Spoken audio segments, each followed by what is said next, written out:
without a lot of tears, but forget that because they've been running throughout the introduction. And I know all those words are spoken so much from their heart. And my family has been with me through every step of this journey with selfless love and without a wink of hesitation. You know, when I was a much younger Suzette, in my 20s, when something unexpected happened, I would say to my friends, life's unpredictable. Well, this certainly still seems to hold true. Life takes us on twists and turns, and always what lies in front of us is a big don't know. I could never have expected this journey of the last couple of years, and I certainly, definitely never expected to be standing in front of you all to share a book about this journey. When I was an even younger Suzette, I was intrigued by connect the dot puzzles. What started out looking like the leg of a clown, we're like, oh no, it's the trunk of an elephant. And then when more dots were connected, oh no, it's a beautiful tree with birds and branches. And my life has always seemed like a dot-to-dot picture. I could never anticipate the bigger picture, but I trusted it without judgment and tried to live fully in each dot without a label of good or bad, because, you know, how can we ever really label anything good or bad when it's only in the retrospective view of our life that we can see how the dots connect together? Sometimes it seems like the worst possible dot, the worst possible scenario we could ever be in.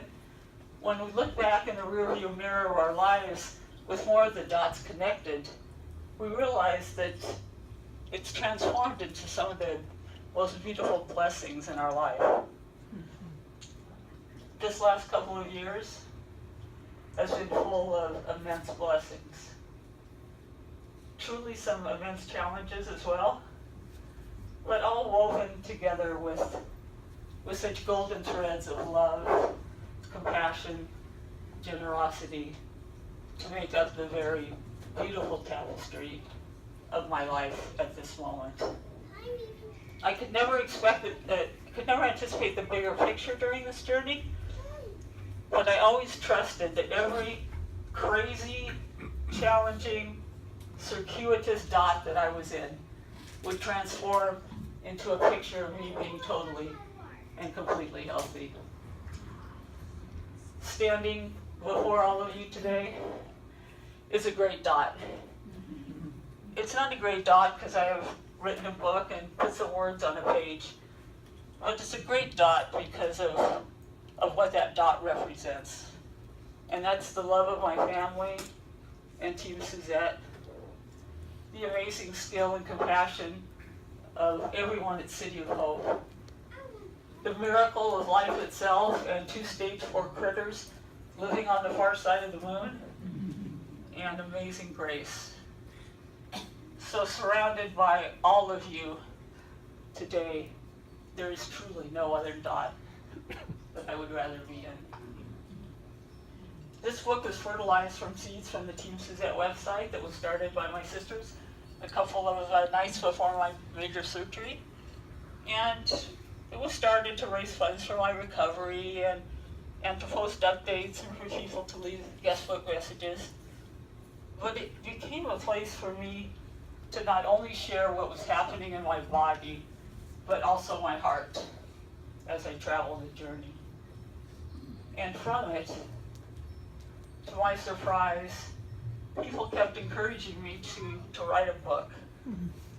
That somehow ordinary me going through my particular dot could help another with their life challenge. But those of you that have written a book or have thought about writing a book realize it takes many things. It takes a lot of commitment and discipline.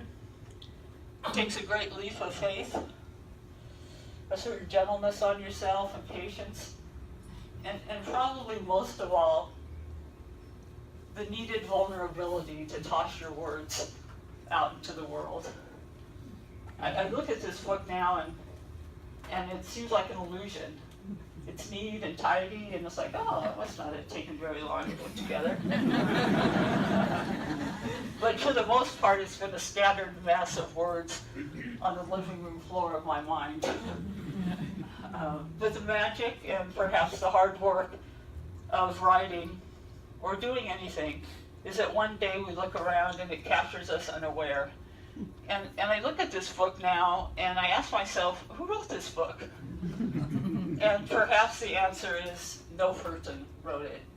It was written in the space of no time, present moment, quiet stillness, and some sips of guided inspiration. The title of the book, The Journey is Everything, is my motto. And in the words of the old Harry Chapin song, it's got to be the going, not the getting there that's good. So what happens is we often enter diagnosis and treatment or any life challenge, and we put our sights on the future. Our life will begin again once chemotherapy is over, once radiation is over, or whatever life challenge that's in front of us passes. We want to double and triple jump over every obstacle. But the problem with that is that we often lose sight on the present moment that is our lives, and all the beauty, the joy, the lessons, the love that continue to surround us. There's a Chinese kanji for crisis, and it's two symbols. One is danger, and one is opportunity. So if we can bow before what's happening in front of us, as my sister said, accept it as our teacher, say yes, then we're often graced to find the pearls within the hardened shells of our challenges. I have notebooks full of tests and results and recommendations that rival War and Peace. But that's only the external trajectory of my healing. The Chinese philosopher Lao Tzu wrote, pots are formed of clay, but it's the emptiness in the pot that holds its essence. This book is the emptiness within the pages of those notebooks.